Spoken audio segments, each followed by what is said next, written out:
Pak. Assalamualaikum warahmatullahi wabarakatuh. Waalaikumsalam. Mohon izin Pak, Hmm. minta waktunya mungkin 10 atau 15 menit. Jadi ulun menghadap dengan Bapak selaku kepala sekolah di SMA kita nih, dalam kaitannya dengan tugas ulun sebagai calon guru penggerak angkatan 9 Pak. Hmm. Nah, yang mana dalam rangkaiannya itu pada modul 3.1 itu tentang pengambilan keputusan berbasis nilai-nilai kebajikan sebagai pemimpin, Pak. Yang mana tujuannya harapannya nanti saya selaku calon guru penggerak itu bisa menganalisis penerapan proses pengambilan keputusan berdasarkan pengetahuan yang sudah saya pelajari tentang paradigma dilema etika, prinsip, bahkan pengambilan dan pengujian keputusan di sekolah. Nah, dalam kaitannya dengan hal itu, mohon izin nanti saya mewawancarai Bapak sebagai kepala sekolah tentang selama ini bagaimana Bapak mempraktekkan pengambilan keputusan. Iya. Apalagi khususnya terkait yang dilema etika itu, Pak. Jadi mohon maaf mengganggu waktunya dan minta waktu nanti Pak ya untuk memberikan Bapak beberapa pertanyaan ya.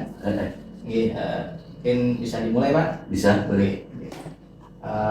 Mungkin untuk pertanyaan pertama, selama ini bagaimana Bapak dapat mengidentifikasi kasus-kasus yang merupakan dilema etika ataupun rujukan moral itu Pak? Baik. Bismillahirrahmanirrahim. Dari pertanyaan Pak Basir tadi, bahwa selama ini bagaimana Bapak dapat mengidentifikasi kasus-kasus yang merupakan dilema etika atau rujukan moral. Dalam kaitannya dengan hal itu,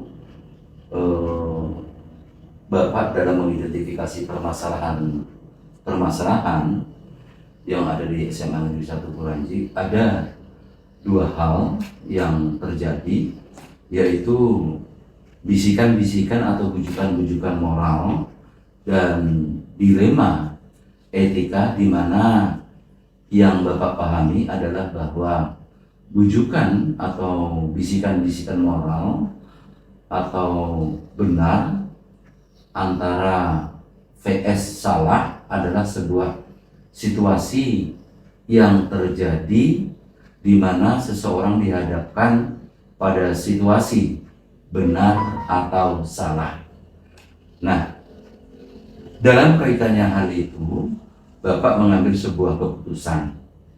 Dan dilema etika atau benar vs benar adalah sebuah situasi yang terjadi di mana seseorang itu dihadapkan pada situasi keduanya benar, namun bertentangan dengan batin ketika Bapak mengambil sebuah keputusan.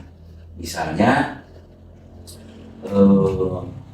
aturan mengatakan seperti ini, misalnya aturan mengatakan tidak diperkenankan siswa itu tidak dinaikkan, tapi dalam kenyataannya bahwa siswa itu sebenarnya tidak naik. Nah, ini merupakan suatu dilema. Di sisi lain, siswa itu harus tidak dinaikkan. Di sisi lain, aturan mengharapkan, menginginkan tidak diperkenankan siswa-siswi itu tidak dinaikkan dalam satu kelas, apalagi tidak diluluskan. Mungkin seperti itu dilema yang sering Bapak alami dengan hubungan Wakasek dengan guru-guru ketika menghadapi dilema antara benar dan salah tersebut. Mungkin seperti itu Pak Basir. Iya, makasih Pak. Jadi luar biasa ya Pak yang Bapak sampaikan ya.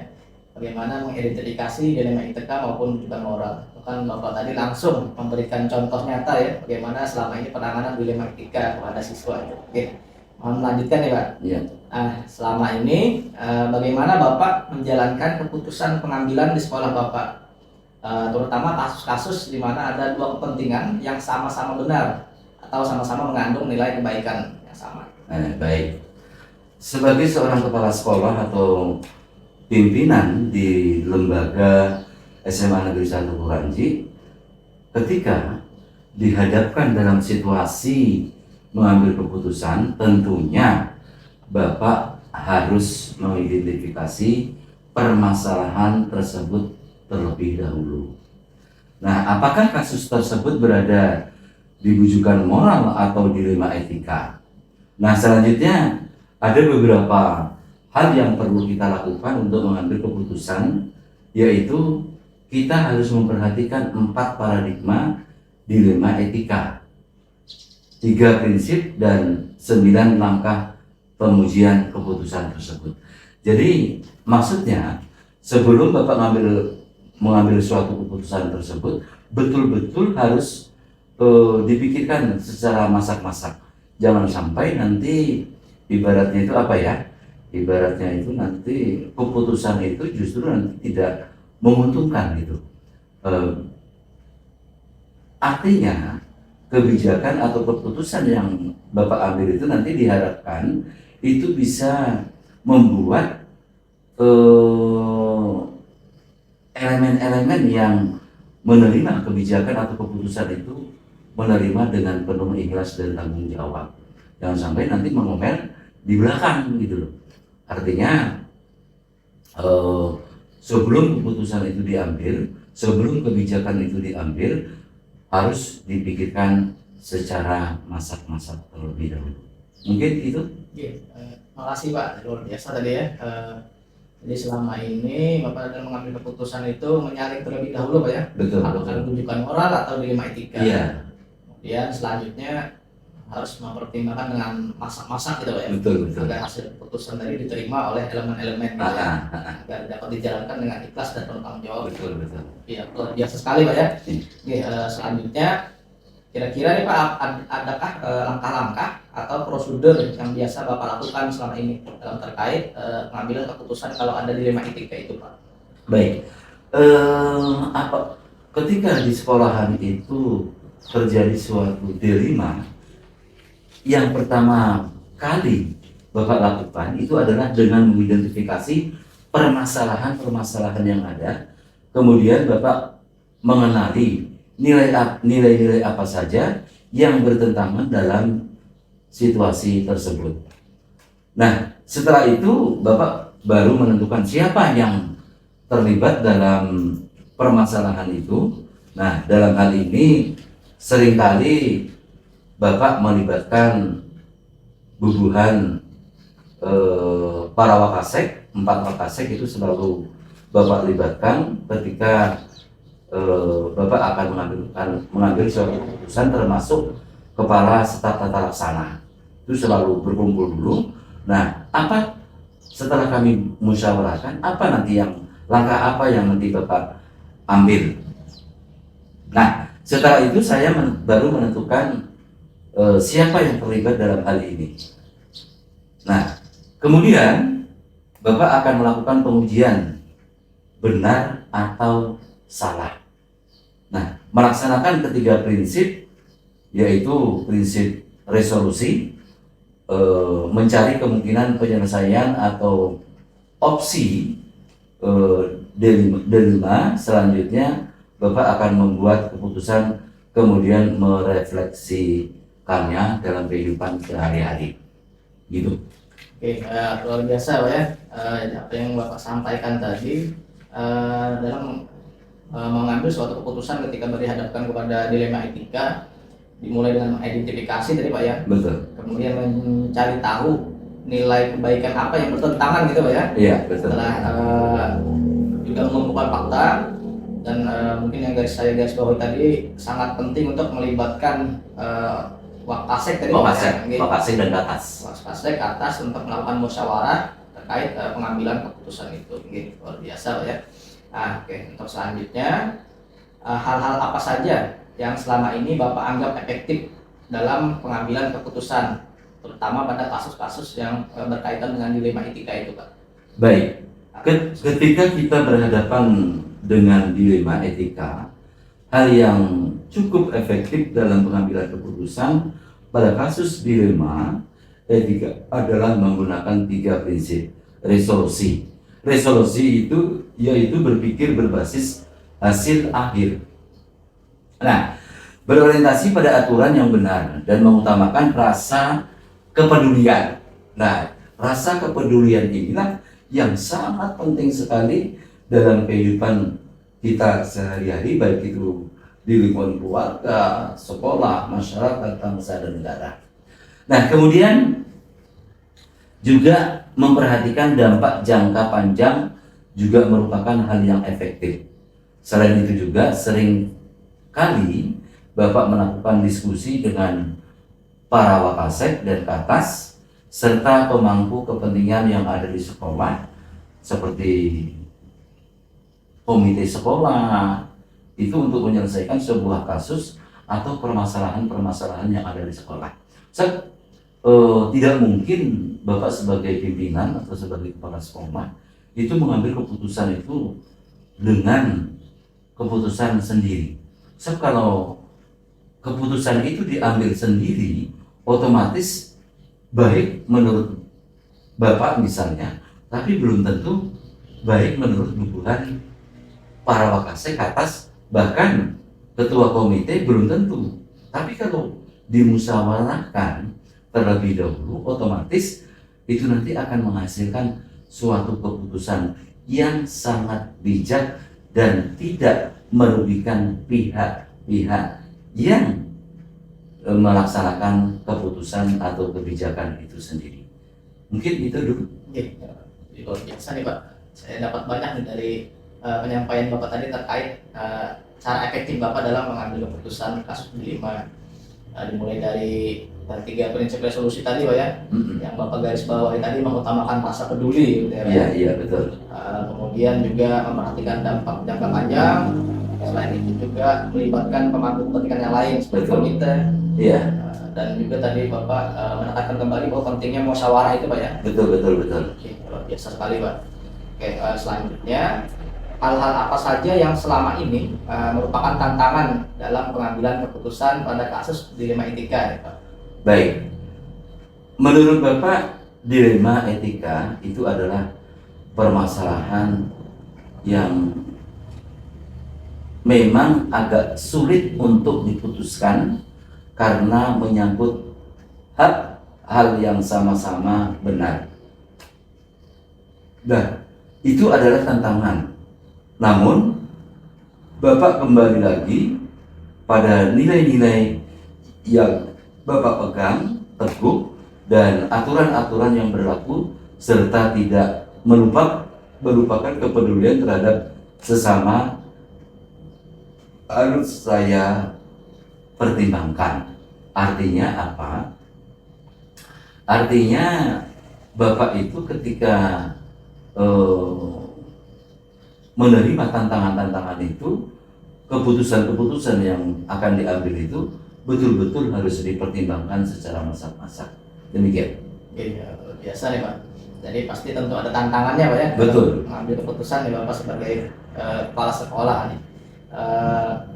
Tapi tentu saja kata Bapak tadi ya, saya garis bawahi itu kembalikan kepada nilai yang dipegang teguh serta aturan Pak ya, yang berlaku di wilayah sekolah kita ini gitu Pak ya.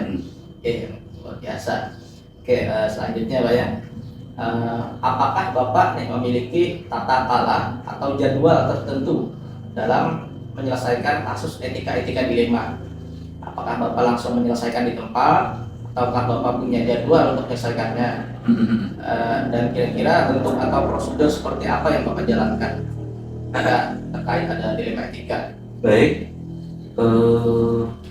ketika permasalahan-permasalahan itu muncul dan ada di SMA Negeri 1 Kuranci, tergantung seberapa mendesaknya dan seberapa besarnya pengaruh terhadap lembaga yang ada di SMA Negeri 1 Kuranci.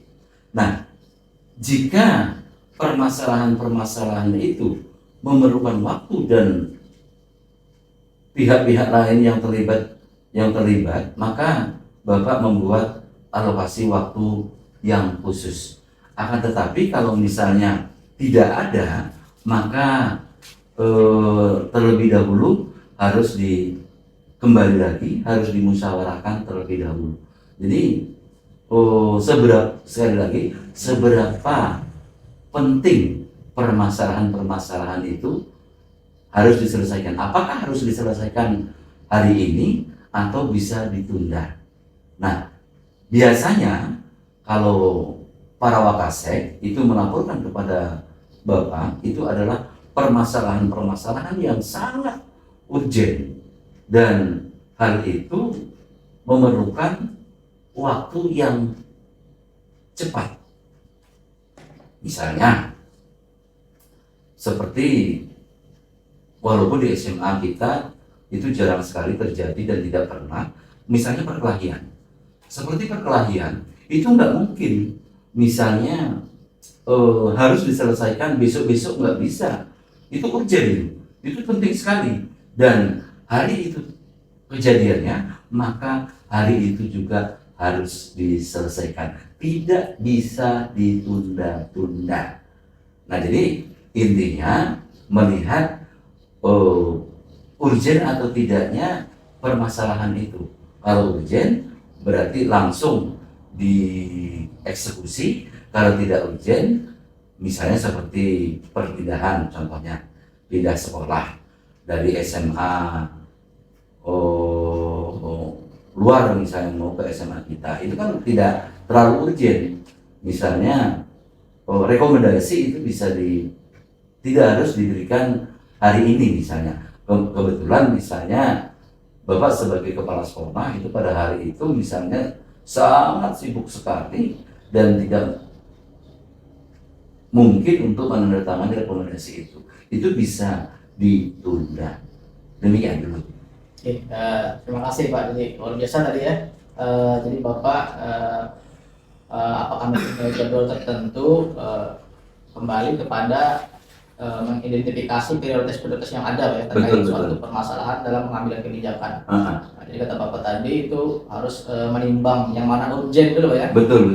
Biasa, jadi apa yang Bapak sampaikan bahkan langsung dengan contoh nyata ya, jika ada perkelahian mungkin ya Pak ya di suatu sekolah, maka harus hari itu juga diselesaikan. Betul. Jadi, luar biasa sekali Pak terkait prosedur Bapak dalam pengambilan sebuah keputusan. Oke, lanjutkan Pak ya. Betul, siap. Apakah ada Pak seseorang atau faktor-faktor yang selama ini mempermudah atau membantu Bapak dalam mengambil keputusan khususnya dalam terkait kasus yang dilema etika? Baik, sebagai seorang pimpinan, sebagai seorang kepala sekolah, tentunya Bapak harus mampu membuat keputusan dengan berdasarkan nilai-nilai kebajikan yang Bapak pahami.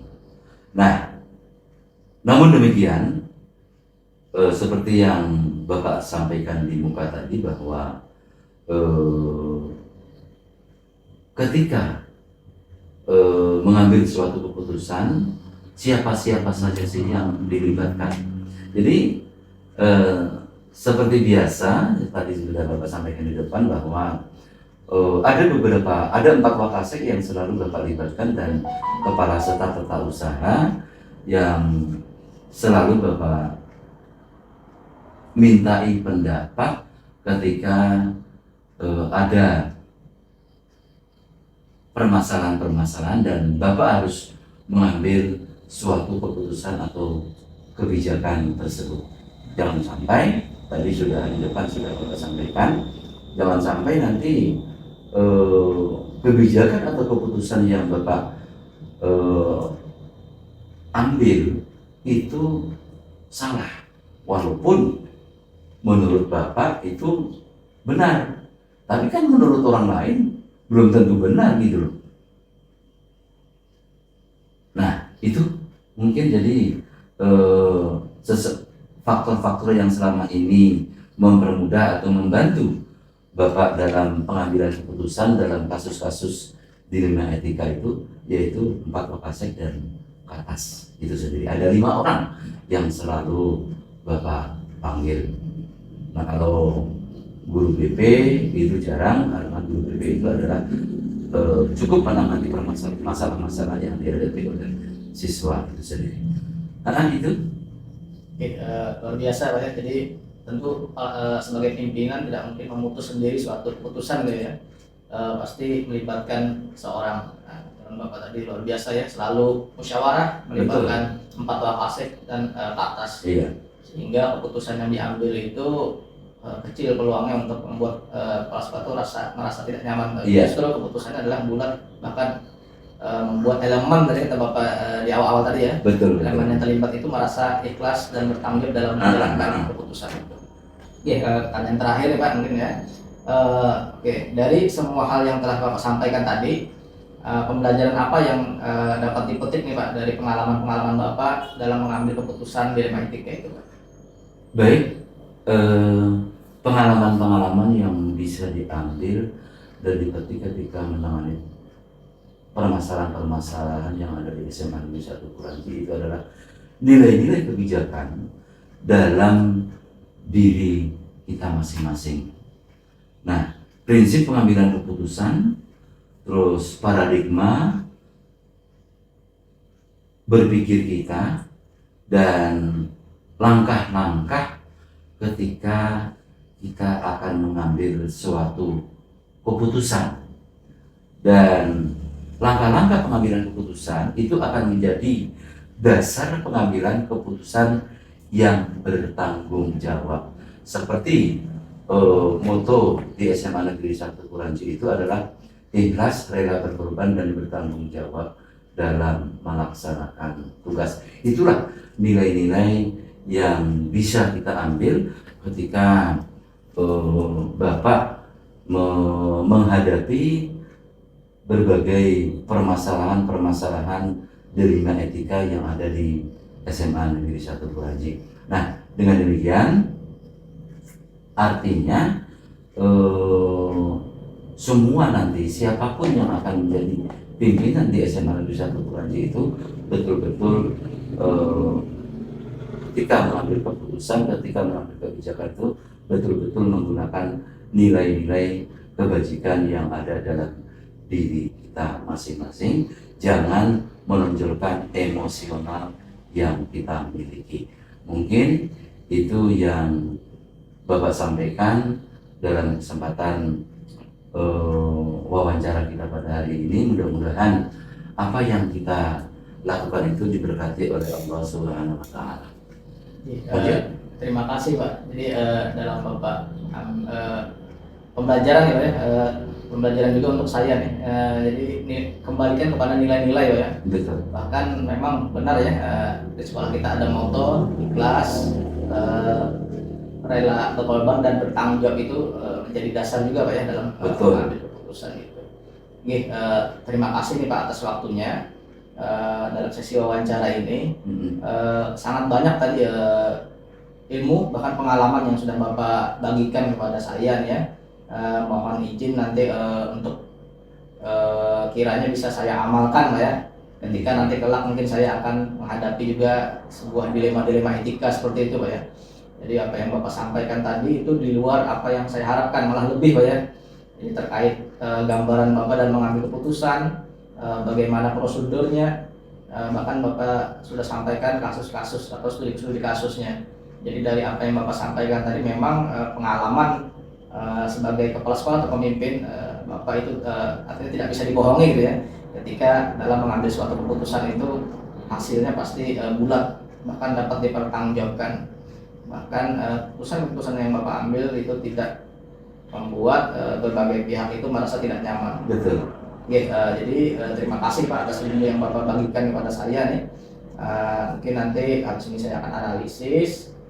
Tapi tadi kembali apa yang Bapak sampaikan tadi luar biasa, di luar apa yang saya harapkan, malah bahkan lebih. Oke, jadi untuk sesi wawancara ini saya akhiri Pak ya. Terima kasih atas waktunya. Mohon maaf mengganggu waktunya Pak. Sama-sama, mudah-mudahan hasil wawancara kita pada hari ini bermanfaat untuk Pak Basir dan bisa mensukseskan, bisa menghasilkan hasil yang terbaik dalam mengikuti calon guru penggerak angkatan ke-9. Amin, amin, amin ya rabbal alamin. Terima kasih Pak. Assalamualaikum warahmatullahi wabarakatuh. Waalaikumsalam warahmatullahi wabarakatuh.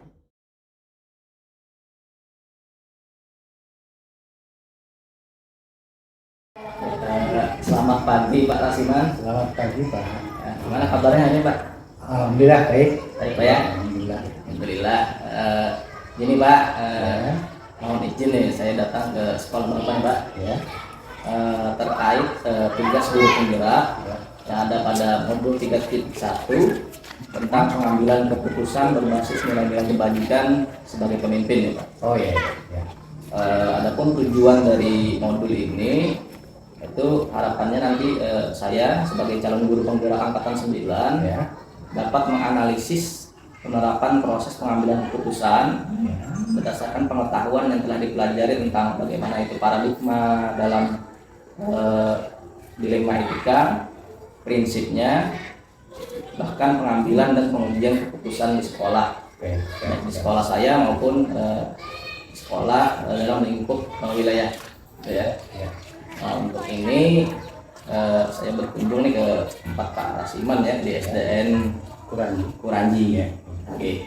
Jadi mungkin mohon izin waktunya Pak ya, mungkin 10 sampai 15 menit. Ya, Saya mau wawancarai Bapak nih sebagai pimpinan di SDN Kuranji ya, ya. terkait bagaimana selama ini mengambil keputusan di sekolah. Khususnya keputusan yang mengandung dilema etika ya. Ya, Jadi mungkin dari jawaban-jawaban Bapak nanti mohon izin saya rekam ya. dan Oke. nanti saya analisis. Mungkin dari jawaban-jawaban Bapak nanti tidak ada benar salah Pak ya. Ya. Hanya sekadar menganalisis. Saya pribadi refleksi. Ya, Jadi nanti gambaran untuk saya bagaimana nanti ketika juga di posisi seperti Bapak bisa juga mengambil keputusan yang bijak gitu Pak ya. oh ya. Oke. Mungkin saya mulai Pak ya. Boleh? Ya. Oke, untuk Bapak Rasiman, selama ini bagaimana Pak mengidentifikasi kasus-kasus yang merupakan dilema etika atau rujukan moral itu Pak? Baik. Jadi memang di sekolah itu pasti sangat kompleks tapi permasalahan di sekolah kita kan. Jadi kita menghadapi secara didik maupun sesama PTK, sama guru, sama pegawai sekolah itu pasti menghadapi suatu permasalahan yang kompleks sekali. Kadang-kadang sama-sama hal baik yang harus kita ambil suatu keputusan itu sama kita kadang-kadang kita sudah tadi kan untuk mengambil keputusan itu. Kemudian kalau yang mudah mengambil keputusan itu antara yang kita harus melakukan yang baik, melakukan buruknya kan jelas itu. Jadi yang susah itu kalau mengambil keputusan sama-sama hal yang baik. Istilahnya di rumah kayak itu kan. Nah, seperti itu kita susah untuk mengambil keputusan. Kita harus identifikasi dulu masalahnya kan. Masalahnya itu apa yang menyebabkan timbul suatu permasalahan. Jadi kita identifikasi kasusnya, kita pelajari, kita inventarisir ya, kita catat permasalahannya itu. Mungkin penyebabnya apa, kemudian nanti kita akan carikan solusinya bagaimana. Kemudian yang jelas kita tidak bisa meninggalkan musyawarah dengan kawan-kawan. Bagaimana kan gitu? Karena kita semua sebagai guru kan jelas menguasai ilmu untuk mengatasi suatu permasalahan. Bimbingan dan penyuluhannya itu kita tetap semua menguasai kan untuk ilmu BK-nya kan semua berupa. Luar biasa lah ya yang Bapak sampaikan tadi bagaimana mengidentifikasi suatu permasalahan. Tentu saja tidak luput dari musyawarah dengan Bapak Ibu guru yang ada ya. Jadi lanjutkan Pak ya. Selama ini nih Pak, bagaimana Bapak menjalankan keputusan pengambilan di sekolah Bapak, terutama kasus-kasus di mana ada dua kepentingan yang sama-sama benar, atau sama-sama mengandung nilai kebaikan gitu Pak. Baik, untuk persoalan itu memang sangat dilematis ya, sangat sulit untuk memecahkan permasalahan seperti itu. Tapi pada intinya untuk memecahkan masalah itu kita harus diskusi dengan guru-guru ya, diskusi. Kita utamakan itu karena pengetahuan kita dengan guru-guru memang kan bisa disimpulkan bagaimana untuk mengambil keputusan jalan terbaiknya karena sama-sama baiknya kan mengambil satu sisi permasalahan itu nanti yang satu dirugikan yang lain dirugikan supaya tidak ada hal tersebut semua menerima dengan rasa ikhlas hati kan kita harus musyawarah menjadi suatu kesepakatan. Saya kira itu ya Pak. Ya. Jadi bagaimana cara Bapak tadi mengambil keputusan ketika dihadapkan dengan dua pilihan yang sama-sama benar itu sangat dilematis Pak. Iya. Namun tidak menutup ruang diskusi Iya. dengan Dewan Guru dan lain sebagainya. Oke, selanjutnya nih Pak, kira-kira adakah langkah-langkah atau prosedur nih yang Bapak lakukan selama ini? Oh ya, baik. Jadi suatu permasalahan jelas akan kita telusuri asal usulnya permasalahan itu kan. Jadi lebih bagus lagi kalau diinventarisir Pak, atau dicatat permasalahan itu. Permasalahannya apa dulu yang timbul dari permasalahan itu, kemudian apa dampak dari permasalahan itu. Kemudian setelah itu kita kaji bagaimana kemungkinan solusi untuk pemecahan masalah itu yang terbaik. Kemudian dari masalah-masalah itu kita kaji, kita pelajari, kita carikan solusinya, kita musyawarahkan. Nanti bagaimana kita ambil jalan terbaiknya. Kita ambil jalan terbaiknya. Kalau tentang siswa ya kita bagaimana solusi terbaiknya supaya mereka tidak mentalnya tidak terganggu. Lalu dengan sesama guru supaya hubungan antar individu tidak terganggu, gitu kan. Jadi perlu adanya langkah-langkah pemecahan kasus ya, untuk pemecahan masalah itu. Yang jelas kita tidak bisa meninggalkan catatan-catatan langkah-langkah kejadian itu. Kita catat semuanya, kita inventarisir, kemudian kita selusuri permasalahannya apa, penyebab timbulnya permasalahan, kemudian kita diskusikan dengan kawan-kawan, kita ambil jalan terbaiknya. Saya kira itu Pak. Oke, terima kasih Pak. Biasa ya, bagaimana Bapak punya langkah-langkah sendiri dalam memecahkan suatu masalah atau memutus suatu keputusan gitu ya. Iya. Dengan cara tadi menginventarisir gitu ya. Iya. Catat hal-hal apa saja, kemudian dampak apa yang bisa ditimbulkan, kemudian tadi dengan kolaborasi atau berdiskusi tadi kita Bapak lalu Iya. bisa mengambil suatu kebijakan atau keputusan gitu ya. Iya. Bagus sekali. Oke, selanjutnya nih Pak, hal-hal apa saja yang selama ini Bapak anggap efektif nih dalam pengambilan keputusan pada kasus-kasus yang dilema etika itu Pak? Oke. Itu karena sama-sama hal baik. Cuman harus diambil suatu keputusan. Kita paling tidak itu tidak bisa meninggalkan asal kemanusiaan kita ya. Karena kita sama-sama ya kan, antara ini yang berbeda emosionalnya tingkat emosional berbeda.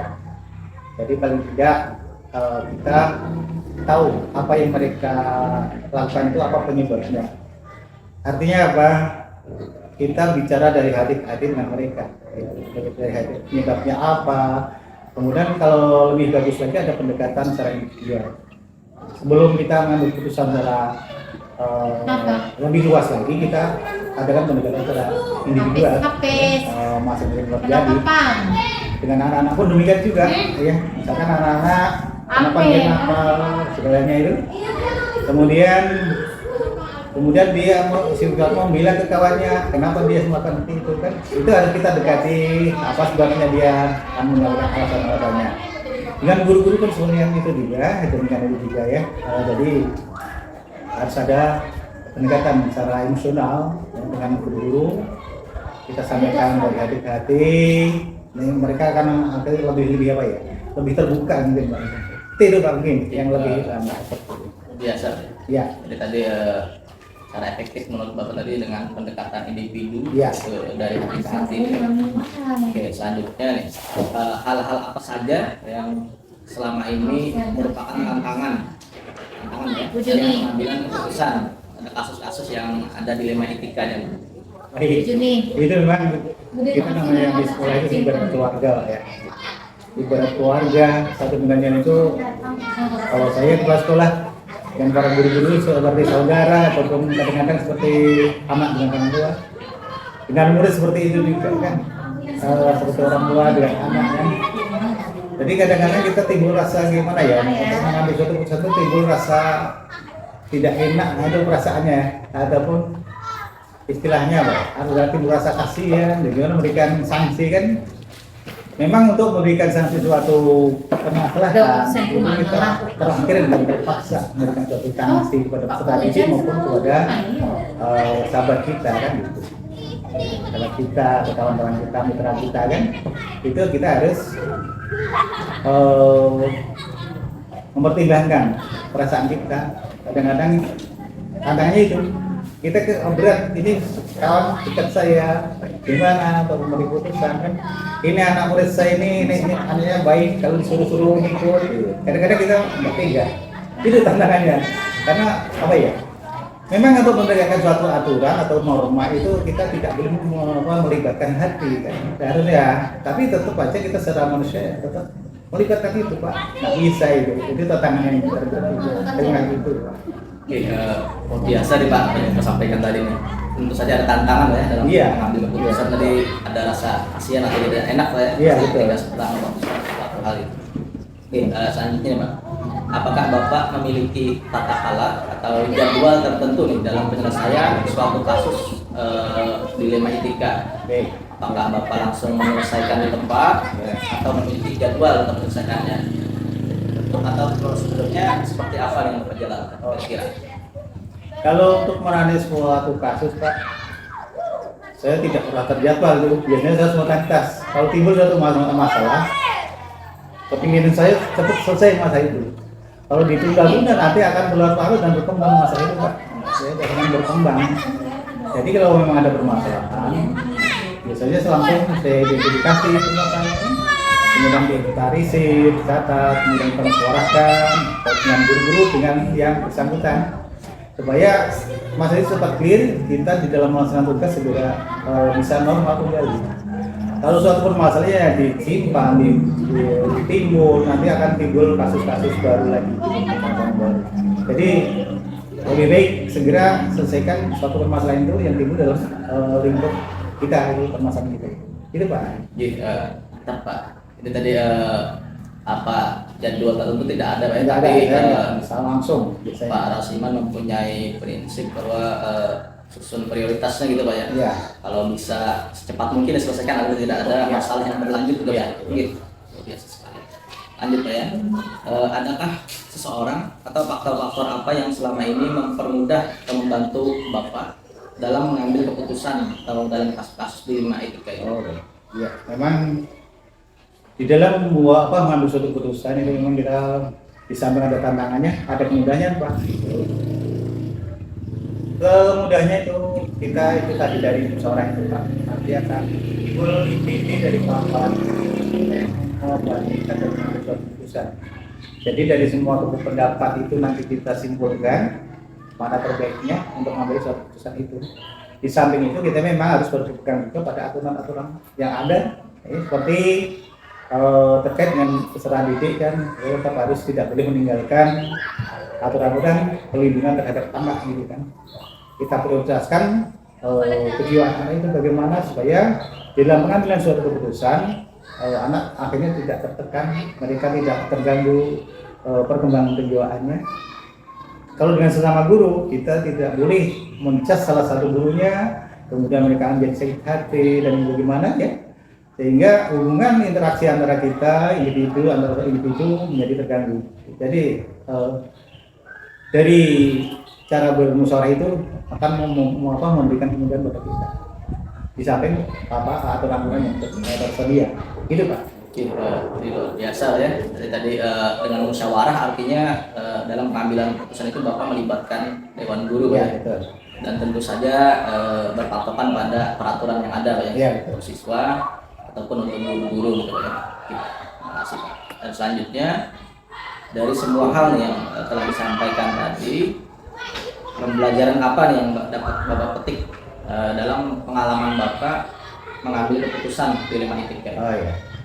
Jadi memang dari hal-hal itu akan membuat kita lebih siap, menjadi lebih siap kan dari pimpinan, dari kasus-kasus yang terjadi, sehingga dari sekolah kita perlu diadakan suatu aturan-aturan yang istilahnya tata tertib sekolah, aturan yang melindungi terhadap peserta didik, melindungi terhadap PTK ataupun guru-guru maupun pegawai sekolah yang lainnya.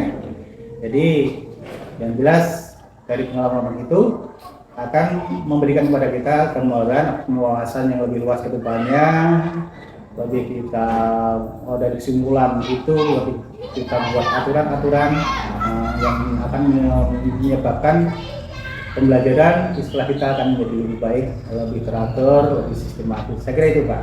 Oke, biasa Pak ya. Jadi pembelajarannya tadi tentu saja membuat peraturan ya, atau Ya, mengacu pada perlakuan yang berlaku, tentu saja mempertimbangkan dampak baik dan buruknya, Ya, bagaimana memanusiakan guru maupun siswa. Gitu. Ya. Oke, jadi terima kasih Pak dari hasil wawancara saya Ya. kepada Bapak ini. Sangat banyak pembelajaran yang dapat saya petik Pak ya. Untuk pribadi saya, dari apa yang Bapak sampaikan tadi, jujur itu di luar dari apa yang saya harapkan, malah lebih Pak ya. Biasa bagaimana cara Bapak mengambil keputusan, bagaimana prioritas Bapak, langkah-langkah apa saja yang Bapak sampaikan ketika dihadapkan pada suatu dilema etika Pak. Mohon izin nanti mungkin saya juga mengambil ilmu ini Pak ya, untuk bisa saya terapkan mungkin ketika saya menghadapi suatu dilema etika juga Pak. Mudah-mudahan bermanfaat Pak. Jadi terima kasih Pak, dan mohon maaf sebelumnya karena mengganggu waktu Bapak. Jadi, mungkin sesi wawancara ini cukup dulu. Jadi terima kasih untuk segala sesuatunya Pak. Assalamualaikum warahmatullahi wabarakatuh. Waalaikumsalam warahmatullahi wabarakatuh.